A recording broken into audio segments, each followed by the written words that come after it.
ഗാന്ധിജിയും കസ്തൂർബയായിട്ടുള്ള തർക്കത്തെക്കുറിച്ച് ഗാന്ധി പറയുന്നുണ്ട്. ഗസ്റ്റായി വരുന്നവരുടെ കക്കൂസ് കഴുകണമെന്നാണ് ഗാന്ധി നിർബന്ധം പിടിച്ചുകൊണ്ടിരുന്നത്. കസ്തൂർബ തയ്യാറായിരുന്നില്ല. അപൂർവമായൊരു ദൃശ്യമൊന്നുമല്ല. പക്ഷെ അതെടുത്തിട്ട് PR വർക്കിന് എടുത്തുകൊണ്ട് ബേബിയെയാണ് യഥാർത്ഥത്തിൽ അപമാനിച്ചത്. ബേബിയെ അവമാനിക്കാൻ എപ്പോഴാണ് ഈ രീതിയിൽ പാർട്ടി മാറാൻ? പാർട്ടിക്ക് പണം വരാൻ തുടങ്ങിയപ്പോഴും വലിയ തോതിൽ പണം പാർട്ടിക്ക് വന്നപ്പോൾ പണം ചെലവഴിക്കണം. അക്കാര്യത്തിൽ മുസ്ലിം ലീഗും CPM ഒരുപോലെയാണ്. മുസ്ലിം ലീഗിന്റെ അഖിലേന്ത്യാ തലത്തിലെ തീരുമാനങ്ങളൊക്കെ മലപ്പുറത്ത് വെച്ചാണ് എടുക്കുക. CPM-ന്റെ അഖിലേന്ത്യാ തീരുമാനവും തിരുവനന്തപുരത്ത് വെച്ചാണ് എടുക്കുക. സുന്ദരയ്യ കോഴിക്കോട് ട്രെയിൻ ഇറങ്ങുമ്പോൾ സുന്ദരയെ സ്വീകരിക്കാൻ വേണ്ടി ഒരുപാട് ആളുകൾ, സഖാക്കൾ, തൊഴിലാളികൾ കൊടിയൊക്കെ ആയിട്ട് പോയി മുദ്രാവാക്യം വിളിച്ച് അണയിച്ച് കൊണ്ടുവരാൻ വേണ്ടിയാണ്. പക്ഷേ സുന്ദരയ്യെ കാണാനില്ല. സുന്ദരയ്യ വണ്ടി ഇറങ്ങിയിട്ട് കുറേ സമയത്തേക്ക് ഒരു തെരഞ്ഞെടുപ്പിന് കിട്ടിയില്ല. അപ്പോൾ ഭക്ഷണം കഴിച്ചാൽ പാത്രം കഴുകണമെന്ന് അവർ പറഞ്ഞിട്ടില്ല. പക്ഷെ അതും കൂടി ടീം അതുകൂടി ഉപയോഗിച്ച ഈ തെരഞ്ഞെടുപ്പിൽ 3-ാം വട്ടവും അധികാരത്തിൽ വരിക എന്നുള്ളതാണ് അവരുടെ ഗോൾഡൻ ഡ്രീം. 34 വർഷം തുടർച്ചയായിട്ട് ഭരിച്ച ബംഗാളിൽ ഇപ്പോൾ CPM പാർട്ടി ഇല്ല, അവർക്കൊരു MLA ഇല്ല, MP ഇല്ല, ഒന്നുമില്ല. ഇത് മുൻപിൽ നിൽക്കുമ്പോഴാണ് കേരളത്തിൽ ഇങ്ങനെ ഒരു 3-ാം വട്ടം അധികാരത്തിൽ വരണം, ഇല്ലെങ്കിൽ ബുദ്ധിമുട്ടാണ്. ഇല്ലെങ്കിൽ എന്താ ബുദ്ധിമുട്ട്? ഒരു വീഡിയോ കണ്ടായിരുന്ന, അതായത് നമ്മുടെ പാർട്ടി സെക്രട്ടറി, CPM-ന്റെ അഖിലേന്ത്യാ സെക്രട്ടറി MA ബേബിയുടെ ഒരു വീഡിയോ. അദ്ദേഹം കൊടുങ്ങല്ലൂർ അഴീക്കോട് അടുത്ത് വെച്ചിട്ട് ഉള്ള ഒരു വീട്ടിലെ ഗ്രഹസന്ദർശന പരിപാടിക്ക് ശേഷം ഭക്ഷണം കഴിക്കുകയും പാത്രം കഴുകുന്നതാണ്. പൊതുവേ ജെൻഡർ സെൻസിറ്റീവ് ആയിട്ടുള്ള ഒരാളാണ്, അതിലൊക്കെ ജാഗ്രത കാണിക്കുന്ന ആളാണ് MA ബേബി. അദ്ദേഹം പാത്രം കഴുകാറുണ്ട്. ആ പാത്രം കഴുകുന്ന വീഡിയോ പിന്നീട് CPM ഹാൻഡിലുകൾ വഴി പുറത്തു വന്നു. അതോടുകൂടി വലിയ ട്രോൾ പ്രവാഹമായി സോഷ്യൽ മീഡിയ അടക്കം. അതിനെ അനുകൂലിച്ചും പ്രതികൂലിച്ചൊക്കെ ധാരാളം ആളുകൾ വന്നിട്ടുണ്ട്. ഇപ്പോൾ നമ്മുടെ ഉന്നത വിദ്യാഭ്യാസ മന്ത്രി R ബിന്ദു ഒരു പോസ്റ്റ് കഴിഞ്ഞ ദിവസം ഇട്ടു. അവർ പറഞ്ഞു, എൻ്റെ വീട്ടിൽ സ്ഥിരമായി വരുന്ന ആളാണ് ബേബി സഖാവ്, അദ്ദേഹം വന്ന് പാത്രം കഴുകും, അതൊക്കെ അദ്ദേഹത്തിൻ്റെ ശീലമാണ്. അപ്പോൾ ഇതൊരു ട്രോളായി മാറിയപ്പോൾ എന്താ ചെയ്തെന്ന് വെച്ചാൽ പാത്രം കഴുകുന്ന ആളുകളും പാത്രം കഴുകാത്ത ആളുകളും എന്ന് പറയുന്നൊരു വേർതിരിവാക്കിന് മാറ്റി. യഥാർത്ഥത്തിൽ ഈ പ്രശ്നം ബേബി സഖാവ് പാത്രം കഴുകിയതാണോ അതോ പാത്രം കഴുകിയത് PR-ന് വേണ്ടി ഉപയോഗിച്ചതാണോ എന്നുള്ള കാര്യത്തിൽ അവർ അതിനെ മാറ്റുകയാണ് ചെയ്തത്. എനിക്ക് തോന്നുന്നു വിമർശകർ പൊതുവെ പാത്രം കഴുകിയതിനെ കുറിച്ചല്ല സംസാരിച്ചുകൊണ്ടിരുന്നത്. അവർ പാത്രം കഴുകിയതൊരു PR-ന് വേണ്ടി ഉപയോഗിച്ചതാണ് ആളുകൾ അതിനെ പരിഹസിച്ചത് എനിക്ക് തോന്നിയത്. എന്തായാലും CPM പോലൊരു പാർട്ടി ഇത്തരത്തിലുള്ള പ്രചാരണ പരിപാടികളൊക്കെ ആയിട്ട് പോകുന്നതിൻ്റെ ഒരു രാഷ്ട്രീയം എന്താണ്? അതൊരു ഗൗരവമില്ലാത്തൊരു കാര്യമായിട്ടാണ് ആളുകൾ കാണുന്നത്. കാരണം ഒരു നിയമസഭാ തെരഞ്ഞെടുപ്പിന് മുമ്പേ ഒരുപാട് രാഷ്ട്രീയ പ്രശ്നങ്ങളുള്ള കേരളം പോലെ ഒരു സംസ്ഥാനത്ത് CPM-ന്റെ അഖിലേന്ത്യാ സെക്രട്ടറി ഇത്തരം ചെറിയ ചെറിയ കാര്യങ്ങളിലേക്ക് പോവുക, പാത്രം കഴിയാതല്ല, അത് ഒരു ക്യാമ്പയിൻ മെറ്റീരിയലായിട്ട് പുറത്തേക്ക് അവരുടെ സൈബർ ടീം പുറത്തേക്ക് വിടുക എന്നുള്ളതിൽ ഒരു ഗൗരവക്കുറവുണ്ട്. അതിൽ കമ്മ്യൂണിസ്റ്റുകാർക്ക് ലാളിത്യം വേണം എന്നുള്ളതൊരു സാധാരണ കാര്യമാണ്. ലളിത ജീവിതം നയിക്കുന്നവരാണ്, ഇത്തരം കാര്യങ്ങളൊക്കെ ചെയ്യുന്നവരാണ്. മിക്കവാറും കമ്മ്യൂണിസ്റ്റുകാർ പാത്രം കഴുകുകയും വിറക് വെട്ടുകയും പാചകം ചെയ്യുകയൊക്കെ ചെയ്യുന്ന ആളുകളാണ്, തുണിയിലൊക്കെ ചെയ്യുന്നവരാണ്. പക്ഷെ അതൊരിക്കലും ഒരു പ്രചാരണ വിഷയമായിട്ട് ആരും ഉന്നയിച്ചിട്ടില്ല. മുമ്പ് CPI ML പ്രസ്ഥാനം രൂപപ്പെടുന്ന സമയത്ത് വലിയ സംഘർഷം CPM-നുള്ളിൽ 69-70 കാലത്ത് കോഴിക്കോട്ടൊരു കേന്ദ്ര കമ്മിറ്റി യോഗം ചേർന്നിരുന്നു. CPM-ന്റെ P. സുന്ദരയ്യാണ് അഖിലേന്ത്യാ general secretary. Sundarayya Kozhikode train ഇറങ്ങുമ്പോൾ സുന്ദരയ്യെ സ്വീകരിക്കാൻ വേണ്ടി ഒരുപാട് ആളുകൾ, സഖാക്കൾ, തൊഴിലാളികൾ കൊടിയൊക്കെ ആയിട്ട് പോയി മുദ്രാവാക്യം വിളിച്ച് അണയിച്ച് കൊണ്ടുവരാൻ വേണ്ടിയാണ്. പക്ഷേ സുന്ദരയ്യെ കാണാനില്ല. സുന്ദരയ്യ വണ്ടി ഇറങ്ങിയിട്ട് കുറേ സമയത്തേക്ക് ഒരു തെരഞ്ഞെടുപ്പിന് കിട്ടിയില്ല. ഒരാകെ പരിഭ്രാന്തരായി അവിടെ മുഴുവൻ തെരഞ്ഞെടുത്ത ആളുകളോടൊക്കെ അന്വേഷിച്ചപ്പോൾ സുന്ദരയ്യ റെയിൽവേ സ്റ്റേഷനിലെ റിട്ടയറിംഗ് റൂമിൽ വെച്ച് തൻ്റെ ഈ ചെളി വരേണ്ട ഡ്രസ്സ് അലക്കുകയാണ്. 2 മുണ്ടും 2 ഷർട്ട് സുന്ദരയ്ക്കുള്ളൂ. അപ്പോൾ ഒന്ന് യാത്ര കഴിഞ്ഞ് വന്നപ്പോൾ ചെളിയായി ആകെ നാശമായത്, അത് അലക്കിയെടുക്കുകയാണ്. അതാണ് ആദ്യത്തെ ജനറൽ സെക്രട്ടറി, CPM-ന്റെ ആദ്യത്തെ ജനറൽ സെക്രട്ടറി. പിന്നെ ഇങ്ങനെ ഒരു, പക്ഷേ സുന്ദരയുടെ കാലത്ത് സോഷ്യൽ മീഡിയ ഒന്നുമില്ല. ഇത് ആളുകൾ വലിയ അഭിമാനത്തോട് പറഞ്ഞൊരു കാര്യമാണ്, പഴയ സഹാക്കൾ ഓർമ്മിക്കുന്നൊരു കാര്യമാണ്. പിന്നെ പലരെക്കുറിച്ച് അവരങ്ങനെ പറഞ്ഞിട്ടുണ്ട്, ഞങ്ങളുടെ നേതാക്കൾ ഇങ്ങനെ ഉള്ളവരാണെന്നും അഭിമാനത്തോടെ പറഞ്ഞിട്ടുണ്ട്. പക്ഷെ അതൊരു തെരഞ്ഞെടുപ്പ് ജയിക്കാൻ വേണ്ടിയായിരുന്നില്ല, സ്വാഭാവികമായി നടന്നൊരു കാര്യമായിരുന്നു. ഇത് തെരഞ്ഞെടുപ്പ് ജയിക്കാൻ വേണ്ടി, തദ്ദേശ തെരഞ്ഞെടുപ്പ് പരാജയത്തെ അതിൻ്റെ കാരണങ്ങൾ കണ്ടെത്താൻ വേണ്ടി ഗൃഹസന്ദർശനം നടത്തുമ്പോൾ ഉണ്ടാകുന്നൊരു കാര്യമാണ്. വിനയത്തോടെ പെരുമാറണം, അവരോട് തർക്കിക്കാൻ പാടില്ല, അവർ പറയുന്നത് കേൾക്കണം. അപ്പോൾ ഭക്ഷണം കഴിച്ചാൽ പാത്രം കഴുകണമെന്ന് അവർ പറഞ്ഞിട്ടില്ല. പക്ഷെ അതും കൂടി PR ടീം അതുകൂടി ഉപയോഗിച്ചാണ്. ചിലർ പറയുന്നത് ഈ പി ആറിൻ്റെ ചുമതല കൊടുത്ത എം വി രാഘവൻ്റെ മകനാണ്, എം വി നികേഷ് കുമാറിനാണ്. അവൻ പണ്ട് അച്ഛനെ ആക്രമിച്ചതിൻ്റെയും വീട് കത്തിച്ചതിൻ്റെയും ഒക്കെ പക ഇങ്ങനെ തീർക്കുകയാണ് എന്ന് പറയുന്ന ദോഷേക തീർക്കുകളും സി പി എമ്മിനകത്തുണ്ട്. ഞാൻ അതിനൊക്കെ ഇവിടെ നിൽക്കുന്നില്ല. പക്ഷേ ഇതിലുള്ള ഒരു കാര്യം, എന്തുകൊണ്ടാണ് ഇത്രയും ഗൗരവമുള്ള കേരളത്തിൽ വലിയ തോതിലുള്ള വർഗീയ ധ്രുവീകരണം വരുന്നു, ന്യൂനപക്ഷങ്ങൾക്കെതിരായ വിദ്വേഷ പ്രസംഗങ്ങൾ വരുന്നു, സാമുദായ സംഘടനകൾ വരച്ചവരയിൽ നിർത്താൻ വേണ്ടി രാഷ്ട്രീയ പാർട്ടികളെ മേൽ സമ്മർദ്ദം ചെലുത്തുന്നു,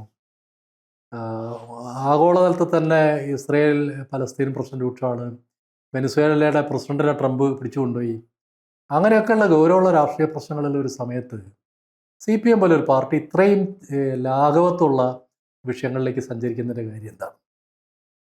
ഞാനതിൽ മനസ്സിലാക്കുന്നത്, ഇപ്പോൾ സി പി ഐ എന്ന് പറയുന്ന ഒരു അഖിലേന്ത്യാ പാർട്ടിയൊക്കെ ആയിരുന്നു പണ്ട്. ബംഗാൾ, ത്രിപുര, കേരളം അങ്ങനെയൊക്കെ ഉണ്ടായിരുന്നു. CIT എന്ന് പറയുന്ന വലിയ സമരപ്രസ്ഥാനം ഉണ്ടായിരുന്നു, SFI ഉണ്ടായിരുന്നു, DYFI ഉണ്ടായിരുന്നു, സ്ത്രീകളുടെ വലിയ സമരങ്ങളുണ്ടായിരുന്നു. പക്ഷേ ഇപ്പോൾ സി പി എമ്മിന് ഇതൊന്നുമില്ല. സി പി എമ്മിൻ്റെ അഖിലേന്ത്യാ പാർട്ടി എന്ന് പറയുന്നത് കേരളമാണ്. അക്കാര്യത്തിൽ മുസ്ലിം ലീഗും സി പി എമ്മും ഒരുപോലെയാണ്. കാരണം മുസ്ലിം ലീഗിൻ്റെ അഖിലേന്ത്യാ തലത്തിലെ തീരുമാനങ്ങളൊക്കെ മലപ്പുറത്ത് വെച്ചാണ് എടുക്കുക, സി പി എമ്മിൻ്റെ അഖിലേന്ത്യാ തീരുമാനവും തിരുവനന്തപുരത്ത് വെച്ചാണ് എടുക്കുക. അങ്ങനെ ചുരുങ്ങിപ്പോയിട്ടുണ്ട്. സി പി എമ്മിൻ്റെ അഖിലേന്ത്യാ മറ്റ് ബഹുജന സംഘടനകളുടെ ഒക്കെ നേതാക്കൾ കേരളത്തിൽ നിന്നുള്ളവരാണ്.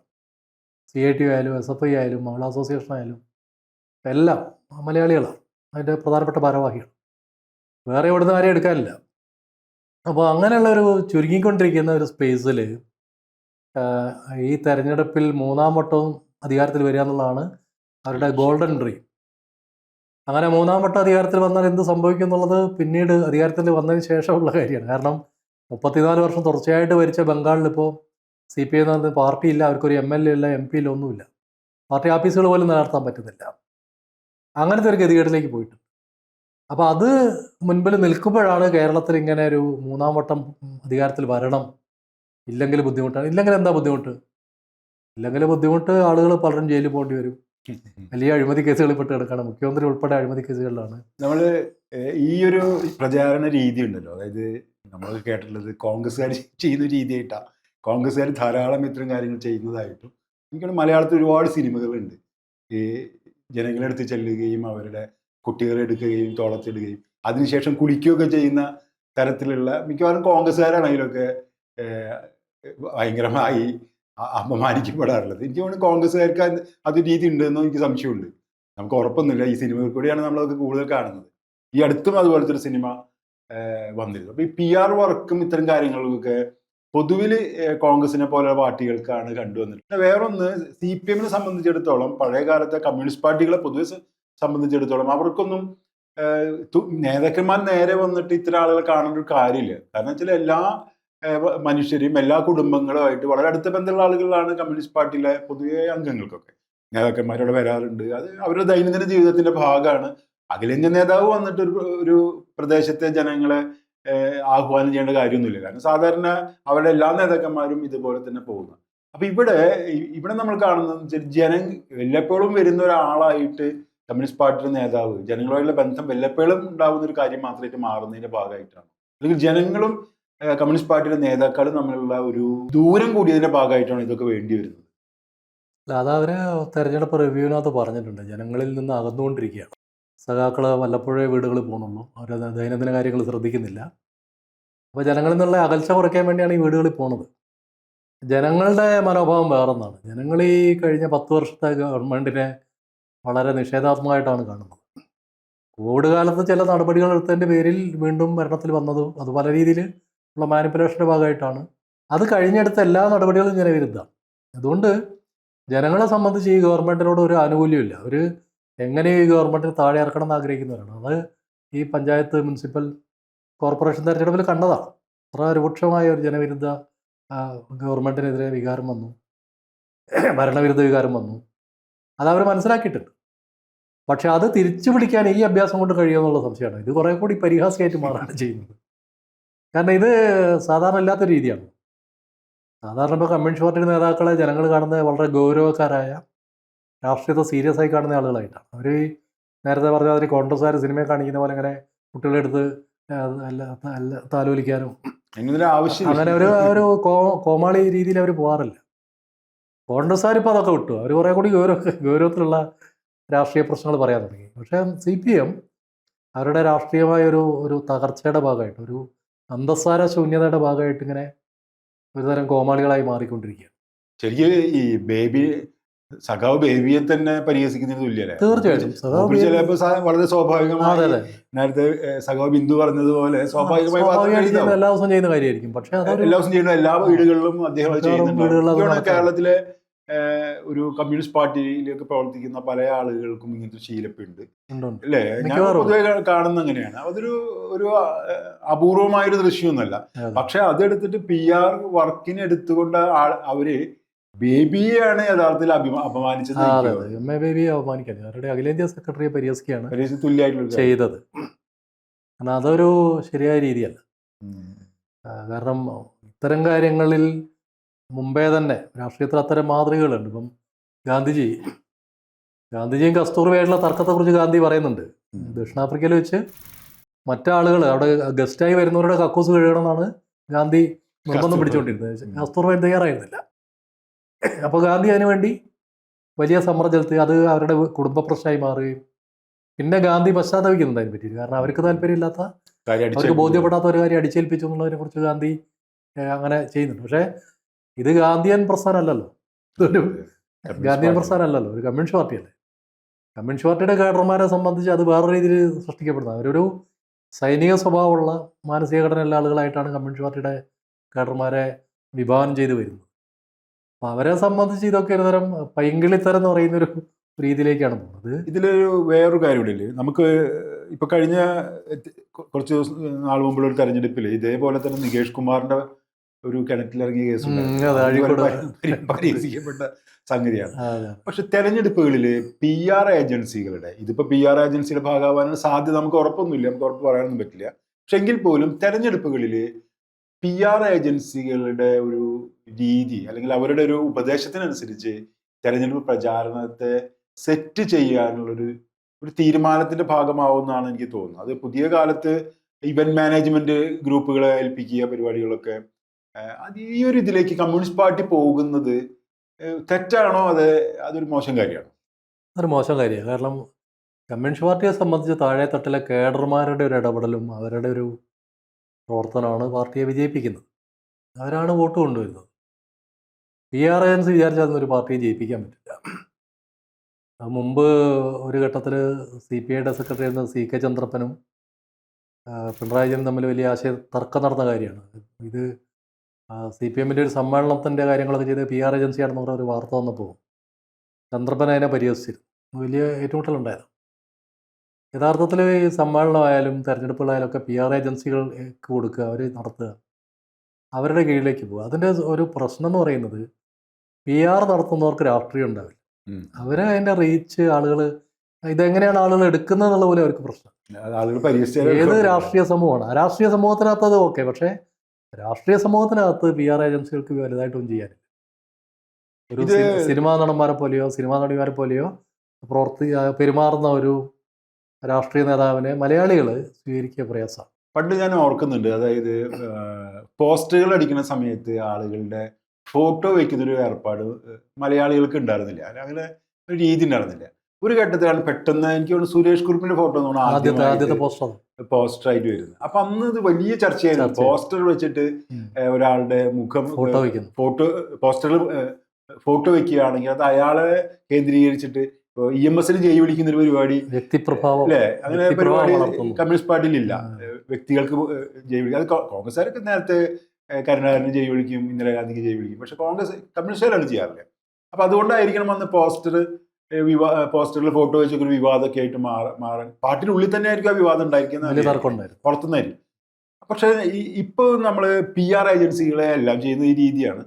ഈ ഒരു രീതിയിൽ പ്രചാരണവും അതുപോലെ ഈ രീതിയിലൊരു കാഴ്ചപ്പാടും തെരഞ്ഞെടുപ്പിനെ നേരിടുന്നത്, ഇതൊക്കെ എന്നാണ് പാർട്ടി, ഇപ്പോൾ നേരത്തെ പാർട്ടിയിൽ ഉണ്ടായിരുന്ന ഒരാളെന്ന രീതിയിലും ഒരു പത്രപ്രവർത്തനാണെന്ന രീതിയിൽ അത് അറിയണ്ടായിരിക്കുമല്ലോ. എപ്പോഴാണ് ഈ രീതിയിൽ പാർട്ടി മാറാൻ? ഇത് മിക്കവാറും ഒരു പാർട്ടിക്ക് പണം വരാൻ തുടങ്ങിയപ്പോഴാണ്. വലിയ തോതിൽ പണം പാർട്ടിക്ക് വന്നപ്പോൾ പണം ചെലവഴിക്കണമല്ലോ. മുമ്പ് അങ്ങനെയില്ല. മുമ്പ് വളരെ അരിഷ്ടിച്ചാണ് തെരഞ്ഞെടുപ്പ് പ്രവർത്തനങ്ങൾ നടത്തുന്നത്. താഴെ തട്ടുന്ന സഹാക്കൾ കഷ്ടപ്പെട്ട് പിരിച്ചുണ്ടാക്കുന്ന കാശ് കൊണ്ട് ചുരുക്കി പിശിക്കുകയാണ് ചെയ്യുക. അവർ പട്ടിണി എടുത്തിട്ടാണ് ചുമര എഴുതുകയും പോസ്റ്റർ കൊടുക്കുകയും കത്ത് കൊടുക്കുകയും ചെയ്യുക. ഇതിപ്പോൾ അതിൻ്റെ ആവശ്യമില്ല. പാർട്ടിക്ക് പണമുണ്ട്, ധാരാളം പണമുണ്ട്. അവർ 2000 ആണ്ടിന് ശേഷമുള്ള ഒരു സംഗതിയാണ്. ഇഷ്ടംപോലെ പണമുണ്ട്, അപ്പോൾ പണം ചെലവഴിക്കണം. ഒരുപാട് ഫണ്ട് പിരിക്കാൻ പറ്റുന്നുണ്ട്. അപ്പോൾ നാട്ടിലെ ബാറുകാരുടെ കയ്യിൽ നിന്ന്, മണൽ വിൽക്കുന്നവരുടെ കയ്യിൽ നിന്ന്, ക്വാറിക്കാരുടെ കയ്യിൽ നിന്ന് ഒക്കെ പണം പിരിച്ചെടുക്കും. വലിയ ബിസിനസ് സ്ഥാപനങ്ങളിൽ നിന്ന് പണം പിരിച്ചെടുക്കും.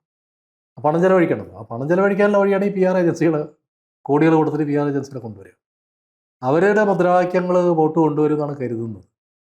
അതിൻ്റെ ഒരു ഭാഗമായിട്ടാണല്ലോ ഒരു ബസ്സിൽ കയറിയിട്ട് ഒരു മാസം മുഖ്യമന്ത്രിയും മന്ത്രിമാരും ഇങ്ങനെ കേരളം മുഴുവൻ കറങ്ങുന്നത്. അപ്പോൾ അതിനെതിരെ ഒരു പ്രതിഷേധം വന്നപ്പം അതിൽ പ്രതിഷേധിക്കാൻ വന്ന കോൺഗ്രസ്സുകാരൊക്കെ ഹെൽമെറ്റ് കൊണ്ട് അടിച്ച് തല തകർത്തിട്ട് അതൊരു ജീവൻ രക്ഷാ പ്രവർത്തനമാണെന്ന് മുഖ്യമന്ത്രി തന്നെ ന്യായീകരിക്കുകയാണ്. ഒരുത്തൻ്റെ തല ഹെൽമെറ്റ് കൊണ്ട് അടിച്ച് തലയോട്ടി പൊട്ടിക്കുന്നതാണ് ജീവൻ രക്ഷാ പ്രവർത്തനം. അപ്പോൾ ആ നിലയിലേക്ക് അത്രയും അരാഷ്ട്രീയമായിട്ട് കേരളത്തിൻ്റെ പൊളിറ്റിക്സിനെ, രാഷ്ട്രീയത്തെ മാറ്റിയിട്ടുണ്ട്. അതിൻ്റെ തുടർച്ചയിൽ വരുന്ന ഒരു കാര്യമാണ്. കാരണം അവർ യാഥാർത്ഥ്യങ്ങൾ കാണുന്നില്ല. കേരളീയ യാഥാർത്ഥ്യം എന്താണ്, കേരളത്തിലെ സാധാരണ മനുഷ്യർ ചിന്തിക്കുന്നത് എന്താണ്. ഇപ്പോൾ വീടുകളിൽ ചെല്ലുമ്പോൾ നമ്മുടെ ഒരു സംസ്കാരത്തിൻ്റെ രീതി വെച്ച് ഏത് ശത്രു വീട്ടിൽ കയറി വന്നാൽ ആളുകളൊന്നും പറയില്ല. ചിലപ്പോൾ എന്തെങ്കിലും തമാശയൊക്കെ പറയുന്നല്ലാണ്ട് മനസ്സിലുള്ള അഭിപ്രായം പറയില്ല. അത് വെച്ചിട്ട് നമുക്ക് രാഷ്ട്രീയം അളക്കാൻ പറ്റില്ല. അവരുടെ രാഷ്ട്രീയ നിലപാട് വേറെ ആയിരിക്കും. പക്ഷേ ഒരു എതിർ പാർട്ടിക്കാരന് വീട്ടിൽ വന്നാൽ അവർക്ക് ഭക്ഷണം കൊടുക്കുകയും ഇരുന്ന് സംസാരിക്കുകയും ചെയ്യുന്നത് നമ്മുടെ ഒരു സുജനമര്യാദയുടെ ഭാഗമാണ്. അത് കണ്ടിട്ട് വോട്ട് എന്നെ സ്വാധീനിക്കാൻ പറ്റും. ഇതുകൊണ്ടിപ്പോൾ ബുദ്ധിമുട്ടാൻ പോകുന്നത് CPI ആണ്. അവരും വീടുകളിൽ കയറുന്നുണ്ട്. ബിനോയ് വിശ്വൻ എന്ത് ചെയ്യും? ബിനോയ് വിശ്വത്തിന് ഇപ്പോൾ പാത്രം കഴുകി കൊടുത്തിട്ട് ഒന്നും ചെയ്യാൻ പറ്റില്ല. ബിനോയ് വിശ്വൻ ഇപ്പോൾ തുണി അലക്കുവോ പശുവിനെ കറക്കുവോ അത് അവരെടുത്തില്ല. പാത്രം ഇങ്ങനെ ഏർപ്പാട് ഇവര് CPI കൊണ്ടുപോയി, വലിയ പാർട്ടി കൊണ്ടുപോയി. അത് ഇനിയിപ്പോൾ തുണി അലക്കി കൊടുക്കുക അല്ലെങ്കിൽ പശുവിനെ കറന്നു കൊടുക്കുക അങ്ങനെയൊക്കെയുള്ള പണികളിലേക്ക് പോകാൻ CPIക്കാർ പോകേണ്ടി വരും. ശരിക്കും എല്ലാ പാർട്ടികളും ചെയ്യേണ്ടതെന്ന് വെച്ചാൽ അവരുടെ നേതാക്കന്മാർ ഉടനടി സജ്ജരായിട്ട് ഞങ്ങളെ ഈ രീതിയിൽ അപമാനിക്കരുത് എന്ന് പറഞ്ഞിട്ട് PR ഏജൻസികളെ സമീപിക്കുകയും അവരുടെ ഗൗരവമായിട്ട് ഉള്ള കാര്യങ്ങൾ ഏൽപ്പിക്കണം എന്ന് പറയുന്നത് പണി ചെയ്യരുതെന്നുള്ള സമാധാനം ഉണ്ടാവുക. ഇതൊരു ഗൗരവമില്ലാത്തൊരു ഏർപ്പാടായിട്ടാണ് ആളുകൾ കാണുന്നത്. ട്രോളന്മാർക്ക് ചാകരയാവുന്ന തരത്തിലാണ് ഇപ്പോൾ ബേബിയുടെ സംഗതി വരുന്നത്. ഇപ്പം വേറൊരു കാര്യം കൂടി ഉണ്ട് കേട്ടോ. അതായത് പല നേതാക്കന്മാർക്കും സ്വന്തമായ പ്രൊഫൈൽ നിർമ്മിക്കുന്നതിനാവശ്യമായ സാമൂഹ്യ മാധ്യമങ്ങളിൽ അവരുടെ പ്രൊഫൈൽ വളരെ ഗൗരവമായി ഉയർത്തുന്നുള്ള പല പരിപാടികളുണ്ട്. ഇപ്പോൾ അതിനുവേണ്ടി ആളുകളെ ഏൽപ്പിക്കുന്ന ആളുകളുണ്ട്. പല മാധ്യമ പ്രവർത്തകർ തന്നെ ഇപ്പം അത്ര സ്ഥാപനങ്ങൾ നടത്തുന്നത് എനിക്കെന്നെ അറിയാം. കുറേ നമ്മുടെ പല സഹപ്രവർത്തകരും ഇപ്പോൾ ചെയ്തുകൊണ്ടിരിക്കുന്നത് രാഷ്ട്രീയ നേതാക്കന്മാരുടെ പ്രൊഫൈൽ വർദ്ധിപ്പിക്കാൻ ആവശ്യമായ PR വർക്ക് അത് പാർട്ടിയല്ല ഏൽപ്പിക്കുന്നത്, വ്യക്തികളാണ് ഏൽപ്പിക്കുന്നത്. ഇതുപോലുള്ള കൂടുതൽ തമാശകൾ ഒരുപക്ഷെ ജനങ്ങൾക്ക് ഇനിയും ആസ്വദിക്കാം. സോഷ്യൽ മീഡിയ ആ നിലയ്ക്കൊരു അവസരം ഒരുക്കി കൊടുക്കും. ആകെ ചെയ്യാവുന്ന ഇതില് നേരത്തെ പറഞ്ഞ പോലെ രാഷ്ട്രീയ പ്രവർത്തകർ തന്നെയാണ് ചെയ്യാനുള്ളത്. അവർ ഉടനടി ഒരു കത്ത് കൊടുക്കണം.